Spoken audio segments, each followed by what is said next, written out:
Bismillahirrahmanirrahim. Alhamdulillah wassalatu wassalamu ala nabiyina Muhammad. Sahabat Nafi Citan yang saya cintai oleh Allah Subhanahu wa taala.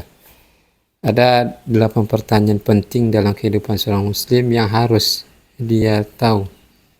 Yang pertama adalah, apakah rujukan seorang muslim dalam masalah akidah? Jawabannya adalah, rujukan setiap muslim dalam masalah akidah adalah kitabullah, Al-Quran dan sunnah Nabi yang sahih, yang tidak berbicara menurut kemauan hawa nafsunya, melainkan merupakan wahyu yang diwahyukan. Sebagaimana Allah Subhanahu wa taala telah kabarkan dalam Quran, wa ma yantiqu 'anil hawa in huwa illa wahyu yuha. Dan Rasulullah SAW tidak berbicara menggunakan hawa nafsunya, melainkan dapatkan wahyu dari Allah Azza wa Jalla. Dan inilah pedoman hidup kita, yaitu Al-Quran dan Sunnah sesuai dengan pemahaman salafus saleh, terutama 3 generasi pertama. Rasulullah SAW beliau juga bersabda, taraktu fikum amrayn lan tadillu ba'di kitabullah wa sunnati. Kutinggalkan kepada kalian 2 pedoman hidup, yaitu Al-Quran dan Sunnah. Jika kalian memegang teguh di atas keduanya, kalian akan tidak tersesat selamanya. Dan Rasulullah juga telah memberikan tazkiyah, rekomendasi bagi kita umat Islam untuk menjadikan 3 generasi awal, khairul qurun qarni, tsumma alladziina yalunahu, tsumma alladziina yalunahu. Sebaik generasi adalah yang hidup di masaku, ya para sahabat, kemudian setelahnya para tabi'in, kemudian setelahnya tabi'ut tabi'in. Oleh karena itu, hendaklah kita merujuk kepada mereka. Jika tidak ada pada mereka, maka hendaklah kita tinggalkan hal-hal yang dapat menyebabkan kita terjerumus kepada kesesatan. Kemudian yang kedua, berapa tingkatan agama Islam? Islam itu ada 3 tingkatan, teman-teman. Yaitu yang Islam, kedua iman, dan ihsan. Apa pengertian Islam dan berapakah rukunnya? Islam itu artinya adalah berserah diri kepada Allah dengan mentauhidkannya, tunduk kepadanya dengan penuh ketaatan, serta berlepas diri dari perbuatan kesyirikan dan mereka yang melakukannya. Rukun Islam itu ada 5. Nabi Muhammad SAW beliau menyebutkan dalam sabda yang sahih dalam riwayat muttafaqun alaih, buniyal islamu ala 5, syahadati an la ilaha illallah wa anna muhammadan rasulullah, wa iqamis salah, wa ita'iz zakah, wa hajjil bait, wa shaumi ramadan. Islam itu didirikan tegak di atas 5 perkara. Yang pertama adalah bersaksi bahwasanya tiada ilah, Rabb, sesembahan yang layak diibadahi kecuali hanya Allah Azza wa Jalla. Kedua adalah Nabi Muhammad SAW sebagai utusan yang harus kita ikuti. Ini adalah syahadat dari 2 poin penting di dalamnya. Kemudian yang kedua, mendirikan solat, terutama solat 5 waktu. Menunaikan zakat, ada zakat fitrah, zakat mal. Melaksanakan haji bagi yang mampu secara ekonomi, fisik. Kemudian melaksanakan puasa di bulan Ramadan full. Inilah rukun Islam yang harus kita diketahui setiap muslim. Dan apa arti iman? Berapakah rukunnya? Iman itu adalah meyakini dengan hati, lalu diucapkan dengan lisan, mengamalkan dengan anggota tubuh, terutama 5 rukun Islam ini. Dan iman itu, teman-teman, bisa bertambah dan menurun. Sebagaimana dijelaskan, al-imanu yazidu wa yanqus, yazidu bil ta'ah wa yanqusu bil ma'siyah. Iman itu bisa naik dengan ketaatan, bisa turun dengan bermaksiat. Allah Subhanahu wa taala berfirman, liyazdadu imana ma'a imanihim. Supaya keimanan mereka itu bertambah di samping keimanan mereka yang telah ada. Jadi ini dalil menunjukkan bahwa iman itu bisa bertambah dan bisa juga berturun. Rasulullah SAW juga bersabda, al-imanu bid'un wa sab'una syu'batan, a'laha qawlu la ilaha illallah wa adnaha imatatul adha 'anit tariq wal haya'u syu'batun minal iman. Hadis riwayat Muslim. Iman itu terdapat 70 sekian cabangnya. Cabang tertinggi adalah ucapan la ilaha illallah. Dan yang paling rendah adalah menjauhkan gangguan dari jalan. Dan rasa malu buat salah, malu melakukan dosa, adalah salah satu dari cabang keimanan. Bahwasanya iman itu, teman-teman, bertambah dan berkuat. Bisa bertambah dan bisa berkurang. Dan ini diperkuat oleh apa yang dirasakan oleh seorang muslim dalam dirinya.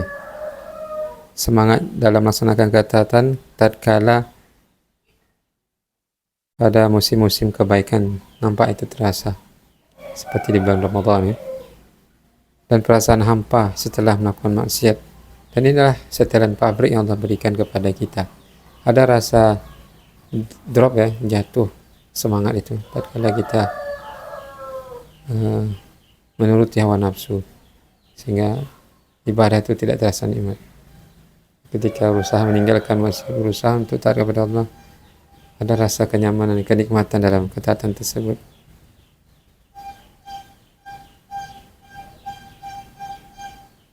Allah Subhanahu wa taala berfirman, innal hasanatu yudhibna sayyi'at.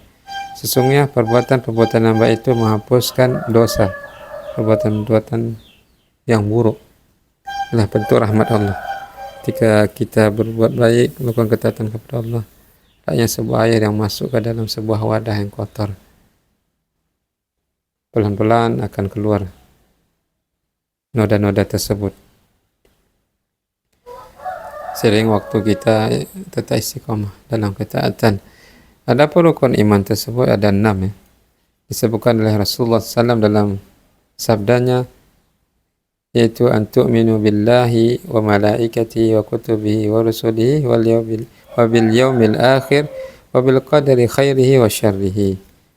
Engkau beriman kepada Allah, pada malaikatnya, pada kitab-kitabnya, rasul-rasulnya, pada hari akhir, dan beriman kepada qadar baik dan qadar buruk, ketetapan yang baik dan yang buruk. Karena setiap kita itu pasti akan diuji dengan perkara yang baik maupun yang buruk. Sebagaimana Allah Subhanahu wa taala berfirman, wa nabluukum bisyarri wal khairi fitnatan wa ilaina turja'un. Setiap kita akan diuji oleh Allah sesuatu yang buruk dan yang baik. Bagaimana sikap kita dalam hadapinya, dan hendaklah kita menjadi hamba-hamba yang terdapat pada diri kita kesabaran dan rasa syukur kepada Allah Azza wa Jalla, dan setiap kita akan kembali kepadanya. Jadi tingkatan dalam Islam itu ada 3, teman-temannya. Ada Islam, amalan zahir, ya, iman, amalan batin. Keduanya ini kalau dikombinasikan dalam kehidupan, maka dia akan mencapai tingkatan ihsan. Itu sebagaimana Nabi mengatakan, anta'budallaha ka'annaka tarahu fa illam takun tarahu fa innahu yaraka. Engkau beribadah kepada Allah Azza wa Jalla, mau nampak manusia atau tidak, tetap berusaha mengikhlaskan ibadah tersebut sesuai dengan sunnah Nabi SAW, karena Allah Azza wa Jalla. Tetap berada di atas kebenaran, kebaikan, walaupun berpotensi pada dirinya ketika dia sendiri untuk melakukan keburukan. Dia beribadah kepada Allah seolah-olah dia melihat Allah Azza wa Jalla, walaupun secara realnya kita ini belum bisa melihat Allah Azza wa Jalla, namun bisa merasakan bahwasanya Allah itu melihat apa yang kita lakukan. Ada rasa khasyah, rasa takut pada diri yang menyebabkan dia tetap menjaga dirinya dalam ketaatan kepada Allah Azza wa Jalla dan menghindari hal-hal yang dapat mendatangkan kemurkaan Allah Azza wa Jalla. Ini tingkatan ihsan yang tinggi ya. Dan semoga Allah berikan taufik kepada saya dan antum semua, teman-teman mufijidan, dalam hal mencapai tingkatan ihsan. Inilah target yang diusahakan oleh setiap muslim. Kemudian kelima adalah apakah makna la ilaha illallah, yaitu menafikan hak ibadah selain Allah dan menetapkan hanya Allah Azza wa Jalla yang berhak diibadah dan tidak perlu perantara dari makhluk-makhluk yang lemah. Karena Allah itu tidak butuh seperti itu. Dan Allah tidak sama dengan makhluk yang lemah yang butuh dengan perantara-perantara. Minta langsung kepada Allah. Allah sendiri katakan, wa idza sa'alaka ibadi anni fa inni qarib ujibu da'watad da'i idza da'a. Seorang hamba itu ketika minta kepada Allah Azza wa Jalla, maka langsung saja. Karena Allah itu innallaha ala kulli syai'in qadir. Allah itu Maha mampu atas segala hal. Tidak sama dengan manusia yang lemah yang butuh dengan perantara. Dan sangat jelek perbuatan menjadikan perantara itu dengan orang yang sudah mati. Karena orang yang sudah mati, mereka itu sangat membutuhkan bantuan orang hidup. Dan tidak ada jaminan yang diminta itu dia mendengar. Sebagaimana Allah katakan, wa in sami'u mastajabu lakum. Seandainya mereka dengar, mereka tidak akan bisa menjawab. Seandainya menunjukkan bahwa orang yang sudah mati itu mereka punya alam tersendiri yang tidak bisa manusia jangkau. Alam mereka sendiri, alam antara manusia yang hidup di atas dunia ini menuju alam ke akhirat. Jadi seperti itu teman-teman. Yang keenam, siapakah yang dimaksud dengan firqah najiyah, golongan selamat pada hari kiamat nanti? Rasulullah SAW beliau bersabda, wa taftariqu ummati ala 73 millatan kulluhum fin nari illa millatan wahidatan. Qalu wa man hiya ya Rasulullah? Qala ma ana alaihi wa ashabi. Rawahu Ahmad wa Tirmizi. Umatku dan umatku akan terpecah menjadi 73 golongan. Semuanya singgah ke neraka kecuali satu golongan, yaitu para sahabat bertanya, siapakah mereka golongan ini, wahai Rasulullah? Rasulullah SAW beliau menjawab, yaitu mereka adalah golongan yang berpedoman dengan apa aku jalani dan para sahabatku pedomani. Ini adalah tazkiyah dari Rasulullah SAW yang harus kita usahakan ikuti.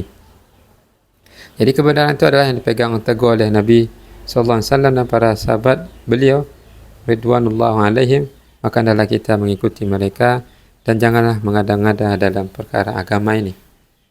Jika ingin selamat dan diterima amal kebajikan kita semua teman-teman, Nabi sudah memberikan batasan, mana amila amalan laisa ali amruna fahuwa raddun. Kalau siapa melakukan amalan yang tidak kami ajarkan, yang mana yang diajarkan Nabi adalah wahyu dari Allah Azza wa Jalla, maka konsekuensinya amalan tersebut tertolak. Maka hendaklah setiap kita merenungkan apa yang disabdakan Rasulullah SAW sebagai bentuk kita memahami dan mengamalkan ayat sami'na wa ata'na. Kami kita dengar dan kita taati. Kemudian yang ketujuh, apakah Allah bersama kita? Benar. Allah Azza wa Jalla bersama kita melalui pengetahuan, pendengaran, penglihatan, penjagaan, peliputan, kekuasaan dan kehendaknya. Adapun zat Allah tidak berbaur dengan zatnya makhluk. Dan ini adalah akidahnya batil, ya, akidah wahdatul wujud, bersatunya makhluk, bersatunya Allah dengan makhluk. Nauzubillah. Dan tidak satu pun makhluk yang bisa meliputi Allah Azza wa Jalla.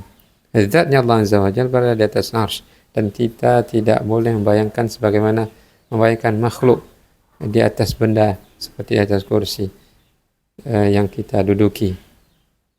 Istiwa alal arsy sudah a'la wartafa, tinggi dan meninggi. Bagaimana kaifiahnya, tata cara, hanya Allah yang tahu. Kapan kita tahu? Nanti dia. Nanti kalau akan kita ketahui di surganya Allah Azza wa Jalla. Karena nikmat terbesar seorang mukmin ketika masuk surga adalah melihat wajah Allah Azza wa Jalla. Jadi yang ke-8 adalah apakah kita bisa melihat Allah dengan mata? Kaum muslimin sepakat bahwasanya Allah tidak bisa dilihat di dunia. Dan ini juga dialami oleh para Nabi terdahulu seperti Nabi Musa yang meminta melihat Allah. Allah katakan, qala lan tarani, engkau tidak akan bisa melihatku. Fa in istaqarra fanzur ilal jabali fa in istaqarra makanahu fasawfa tarani. Melihat gunung itu, kalau bisa gunung itu disingkapkan cahaya Allah, maka pecah dia, hancur.